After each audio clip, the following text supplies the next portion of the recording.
Transformed is brought to you by School of the Future International Academy, in short, SOFIA. SOFIA is a non-profit organization which supports educational institutions, school leaders and educators in their effort to improve their knowledge and skills. This way, we feel we contribute to the creation of equal opportunities for every student around the world. This is a series of podcasts where we try to open up discussions on various topics that interest the modern, global educational community. We share personal stories of educators and students from around the world because we believe that what happens in one classroom or school can happen to more. Sharing approaches and ideas can only help all of us, no matter where we are, to offer our students more. Today, I'm very excited to welcome in this podcast Daniel Tobon, founder and CEO of Welbin, a Colombian social enterprise that we'll find about more in just a minute. Daniel, hello. Hi, Natassa. How are you? It's good to see you and talk to you. Good to see you and talk to you. We were looking forward to this discussion because we want to learn more about well-being and all the work you guys do. Can you share the mission and the vision behind your organization? And also maybe tell us what inspired you to dedicate your efforts to promoting well-being in schools, because this is what you guys essentially do through the work of the organization. Yeah, thank you. That's a very interesting question, and I'm glad you asked those two together because they're so intertwined, and it would be impossible to talk about the mission and the vision if I don't talk a little bit about why we started doing this. So I'm gonna start with just a short phrase on Welbin, and is that we imagine a world where every child and adolescent can live a healthy and happy life, full of opportunities, and that's why we're so obsessed with making sure that the schools they go to almost every day for 10 12 years, where they spend so much time, are the safest, most protective, and health promoting environments for them, so that they can really thrive and transform their lives and societies. And this connects very particular with the second question that you asked, because when I was an adolescent, at one point, I really felt like my life was in danger. Um, I went through a school and I suffered for many years of bullying. And I still remember, the words being said to me by my peers whenever I dared to speak up in class, or, raise my hand or go up to the front of the class to present something. I still remember those words, those kind of words that are said to make one feel like you're invisible, like you're insignificant, like you're very small. And I just remember feeling very alone in that process, and really, really very small. But I felt even smaller whenever I saw my teachers and their attitude when this was happening. I remember when this happened, they would look at the window, or look up to the ceiling, and it made me understand, or I interpreted that as, this is all on you. You know, you're all alone in this process, and I felt, even more alone. And that's why, I think it took me a while to understand this, but now I'm so obsessed with, using my experience, everything that I've learned, my connections, network, and technology, to make sure that every school is the safest place for all children and adolescents everywhere. Because, we're losing too many lives, we're losing too many opportunities, too many dreams, because of issues that we can prevent, detect, and address appropriately in the school setting. Yes, I couldn't agree more with you. I understand that, teachers many times do not have the processes at hand and do not know how to handle specific situations that are very common. Like, and thank you very much for sharing something so personal. We have seen that in most environments. We have seen kids being bullied in most countries, most environments, and this is why I admire the work that you are doing with well-being, because I agree with you 100%. Like, if we do not make sure that the teachers have the tools and the schools have the processes at place, we cannot protect students on an individual level. Of course, every teacher does the best they can in their own classroom, but that does not mean a systematic approach towards the problem. Exactly. And I really liked what you said. It's teacher having the tools, but also schools having the processes in place. Because, and when I said this, it was part of the explanation, the story that I lived, but it was not to blame my teachers. It's just something that happened. And it's a systemic problem that we cannot address, and not one person is responsible for resolving it. It involves all of us. It involves students, it involves families, teachers, principals, the government, civil society, the community. It takes like they say, it takes a village to raise a child. And so Definitely. schools are in a very difficult place, because they've been in charge with this responsibility of educating children, but that's not a task they can do themselves. Of course, families have a huge responsibility here, but also when you consider that children, and I know you're going to be a mother very soon, but children will spend during, I don't know, 10, 12 years, are going to spend half of their time in schools. There is a tacit or an implicit sort of mandate from the society and families to safeguard those children. And it's not only about educating. When you are given the responsibility of taking care of a child for that long, it is important to consider other aspects of that child's well-being, the physical, the emotional, social aspects, because not only it is our social responsibility as a society, but it is intrinsically connected, very strongly correlated with the educational outcomes that we want to achieve. So for example, if a child, not only considering bullying, but if a child is not well nourished or has malnutrition, either by undernourishment or obesity or overweight, they will have difficult problems concentrating and learning. The same thing when a child or an adolescent is having a vision impairment or sight impairment, and they need Mm. glasses, and no one notices that child needs glasses, then that will you know difficult the possibility of that child learning how to read and how to do math and how to speak and how to exercise their rights. And I could give many more explanations Mm. about for example diarrhea in schools where there's no access to clean water, and that creates a lot of absenteeism. And further down the line, it will surely have an implication in both academic performance, but also in school dropouts. So I could give many more examples, but these are so Of course. intertwined. Of And it's course. not just the teacher's responsibility, it's the society's responsibility to do that. Mm. Mhm. As you said, I also feel that we have, speaking about the educational community, I feel that we spend a lot of time on describing the problem. So, for this discussion, I wanted to focus a little bit more with you on solutions, success stories. Because sometimes I'm speaking with school leaders and teachers, and they say that they are overwhelmed with how to approach the problem. So I wanted to share in this discussion some inspiring examples or good practices. So can you share any success stories or notable outcomes from the schools that you have been working with? Yes, and I'm really glad that we're kind of approaching this issue in this way, because, yeah, oftentimes we're just so obsessed with the diagnosis and the assessments. I'm just gonna have to say the first thing, or one success stories, is that I'm seeing more and more school leaders interested in understanding the health and well-being situations at their school.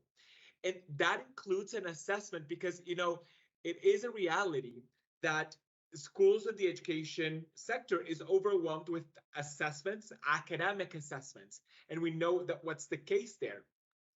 But I have a public health background, and so it's been really interesting for me to see that we know the problem, but we haven't been able to really understand the root causes of that problem, which is sometimes outside the education sector. And people, teachers, and school principals know about this. They tell it to me all the time. It's, working with families is very important, but it's become very difficult. Oh, the community environment has just become very challenging, but we're not addressing it in the right way, and we're not understanding how that connects with the outcomes that we really want to impact. So I'm seeing more and more schools. We've already been able to assess, more than 5,000 schools in Colombia, Jamaica, and different other countries in Latin America, so that they can understand better in a more comprehensive way what's the well-being situation of that school. So I think that's a very first, good lesson, is that we are overwhelmed with assessments, but sometimes we don't have the right information or the right assessment. It's always the same kind of assessment. So taking a step back, getting in the balcony and seeing the school from a systemic perspective and understanding how these issues are, interconnecting, I think that's a very first good thing. I think more and more schools, governments, and societies all over the world are more interested and really eager to learn how this is happening. But I want to talk about a specific example. So in Bridge the Gap, and we were together in this event. Thank you so much for inviting me then, to host that roundtable on well-being. We had a school principal there. She's called Lina Moreno, from a private school in Valle del Cauca. This is an area in Colombia that is the world capital of salsa dancing, and they produce many other things. It's a very interesting place and warm place. People are lovely. But this principal, Lina, I met her in 2021. And this was the second year that we did the Welbin Index in Colombia.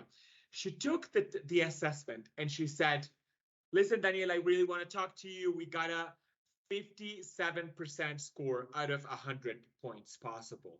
And I'm really concerned. We're really, investing in social and emotional skills and learning. I really want to be the number one in the country. She said this. I want to be top one in the country. I don't want to be in the top 10. I don't want to be in the top 50. I want to be the top one school. And so immediately, she said, I'm going to, because there's very little indicators and data about well-being, I'm going to include the Welbin Index in her strategic framework, in her strategic planning. And so she took those assessments and results and recommendations to start making adaptations. And it was really interesting for me to listen from her that, her school is called Guillermo Ponce de Leon. They felt always very proud of their inclusion lens, having an inclusive education. But she said to me once, Daniela, we saw in the results from the Welbin Index that we've never, done or monitored, sight screening or hearing screening for students. So you know what? I think I'm going to do that next year. She did. And then she said, you have no idea how many students I found that had impairments. And we didn't even realize that was a problem. So immediately we spoke to families, we spoke with our partners, so that we made sure that all children who needed them had glasses, and that all children who had difficulty hearings, they had access to healthcare services to understand what was happening. But we immediately put them in front of the class, because some of them, we usually put them behind the class. Because they were talking all the time in class, they were not concentrating, and we didn't know that it was because they weren't hearing right what the teacher was speaking. And so they started making these adaptations, and it was really interesting to see. I'm showing this year all over, because they went from having a Welbin Index score of 57% in 2021 to 71% in 2022 to 97% in 2023. And I'm really Wow. proud to say that this school is now in ranking number 2 in the country. Not number 1 yet, but number But she's 2. very close. Very, very close. And it's been an immense kind of evolution of this school. And it just makes me very proud that something that is free for schools every year, that is easily available, every school can get their assessment for free once a year, monitor what they're doing, and also make improvements. This thing has the possibility to ensure that we can tell families and the society not only the story that we're doing a lot of work and that we're very busy, but to tell them that we're moving from 57% to 97% in just 2 years.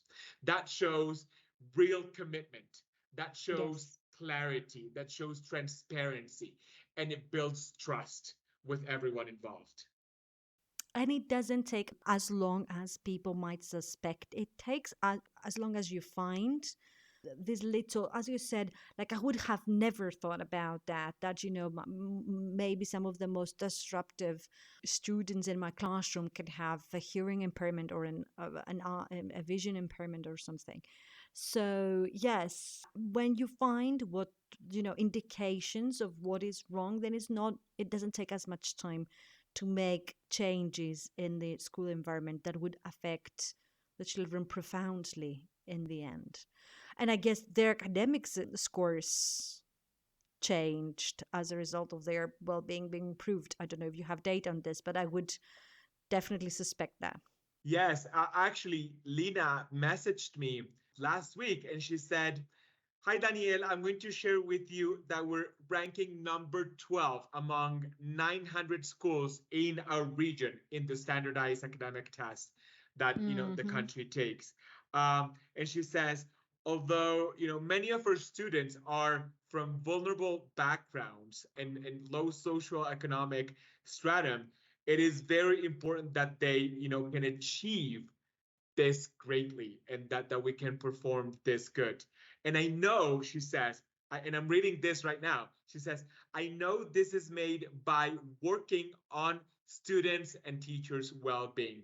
That's why I want to thank you for the work that you're doing and your contributions." And so yeah, it's really closely, and we do have evidence, domestic evidence, for example, and we did this in Jamaica as well, but we see that I'm going to give you the example for the Colombian context, which is where we've had most experience. In Colombia, academic, standardized tests range from on a score from 0 to 400. And we have seen that one extra point in the Welbin index is correlated with almost zero, no, not almost, 0.96 extra points in the standardized test. So almost 1 point extra. So it's a very strong and positive correlation between, having a school that is safe, protective, and promotes well-being, and measuring it with the academic test. So there is very strong evidence about this correlation. Mm-hmm. Can we focus a little bit now on teachers' well-being, because this is um, another very important aspect of school life. We need to make sure, especially after the pandemic, I know a lot of people are pointing out that teachers are overwhelmed with the workload, they're overwhelmed with many things that they need to do. Technology is running very fast and they need to keep up. They have a lot on their plates. Can you share any good practices for teachers to protect the well being of their group or individually? Yeah, so I do agree with you that they've been burdened a lot with all of this responsibility, and it's not in their capacities to do that, to handle everything, and they shouldn't. Many of the things that we discussed before were not things that, teachers themselves had to solve. It was something that the school and teachers needed to just see and notice and then activate partnerships and networks so that they could solve it. When you're providing eyeglasses to children so that they are able to see and concentrate better, that's not the responsibility of the school or the school or the teacher. It's the responsibility of the teacher to notice that something's happening and then activating the routes so that other actors in the community can solve that. So I think for me it's a matter of organizing. We tend to think that doing more is doing better, and that's not necessarily the case. And so I think it's a very good practice is to take a step back, take a break for 1 minute, and try to assess really what are the things that you're doing and they're taking up most of your time, that's eating most of your time. What are those key practices that are yielding more of the results, and which practices are not? Oftentimes, and this is Pareto's law, that 20% of your actions yield 80% of your results. So I think it's the first thing is to change a little bit the mindset that doing more does not necessarily lead to better results. So understanding what is it that you're doing that is giving you the best kind of margin or return on investment. And I think sometimes small practices like getting to the classroom and talking, doing maybe an emotional check in with your students, and also allowing yourself to express your feelings, how you're feeling, and talking about that. That takes a very, very small fraction of your time. And it can allow you to understand that you don't have to show up in class and appear as if everything was perfect and, just shining bright, because that's not the reality.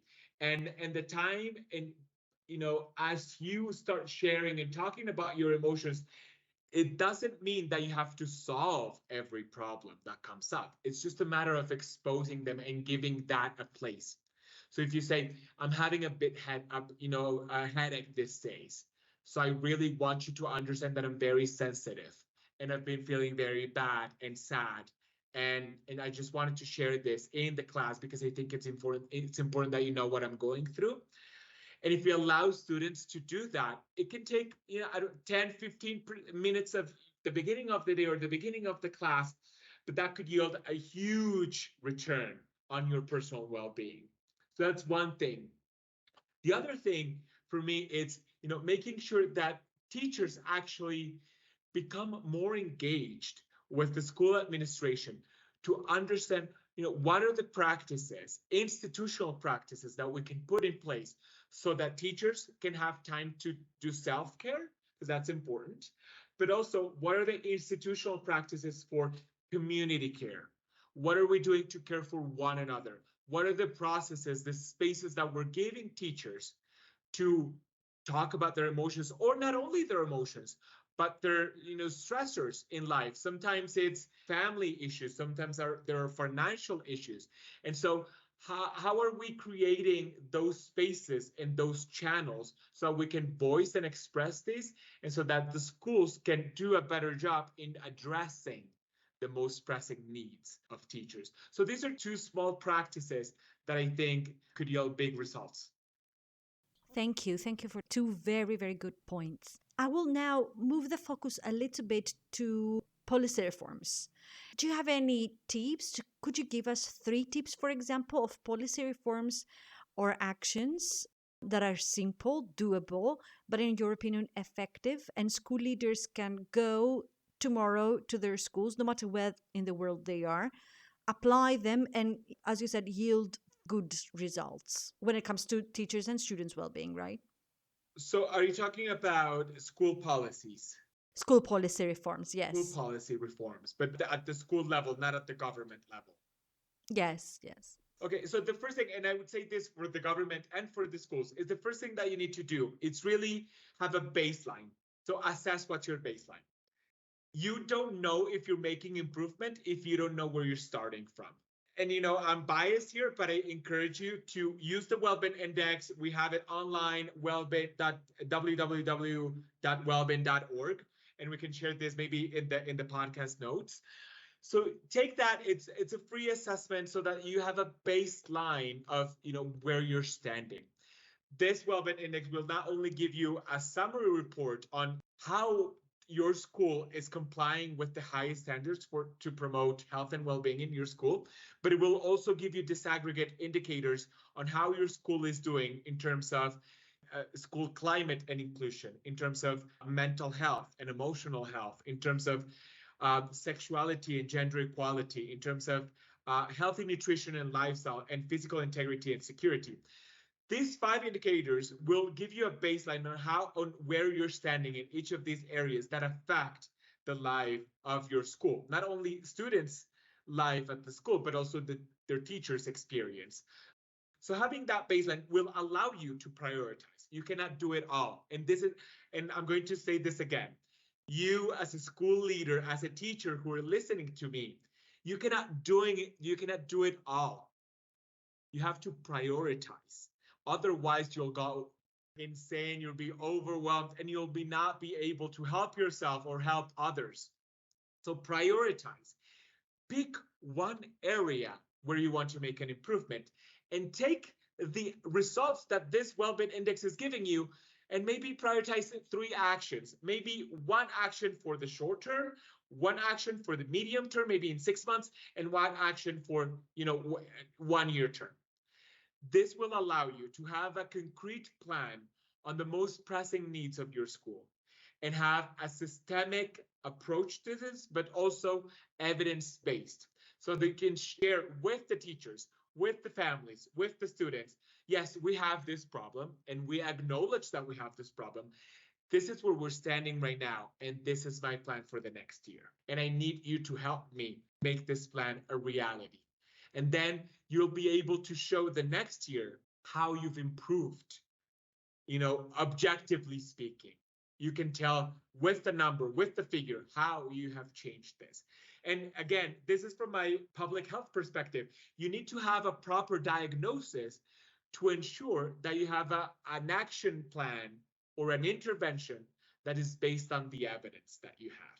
And so that would be my first and foremost recommendation. The second would be that you express loudly and clear that you want your school to be a healthy and protective environment for all.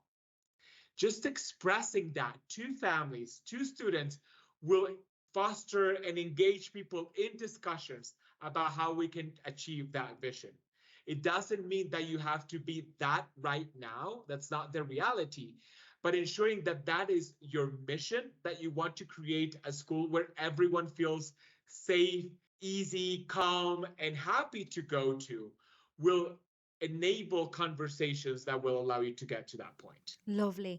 I really liked what you said about bringing everybody to the discussion, right? And improving the well being of the school cannot happen in a closed door office, and it's not one person's lonely journey. Is something that the whole school community needs to be aware of and supportive of. Reaching the end of this discussion, I would like to thank Daniel for being here and for speaking to us about his organization and the work they do. Of course, we will share the link to Wellbeing in the description of this podcast. Make sure you check this out. Make sure you contact Daniel. We will leave his LinkedIn profile in the description as well. If you want to take the assessment and start actively making changes and improvements in your school. Daniel, thank you very much. You gave me and the audience plenty to think about. No, thank you very much. I'm really happy to be here, and I get very passionate when talking about this. So I really, really appreciate this opportunity and encourage you all to really start asking yourself, how can you do better instead of doing more to protect your own well-being and then your community's well-being? And I think there are many of us here really eager to help and support each other. We all put our talents, our contributions, our knowledge into this wider dream that we all share. And I really do believe, and I'm confident that together we'll be able to ensure that all children and adolescents everywhere can live a healthy and happy life, especially as they go through school. Perfect. We at Sophia and you, our Wellbeing, are definitely on board to help as many school leaders and educators out there as possible. Another episode of Ed Transformed is ending. If you want to get in touch with us to share your stories or good practices, you can find us on LinkedIn. Link in the description of this podcast. Goodbye.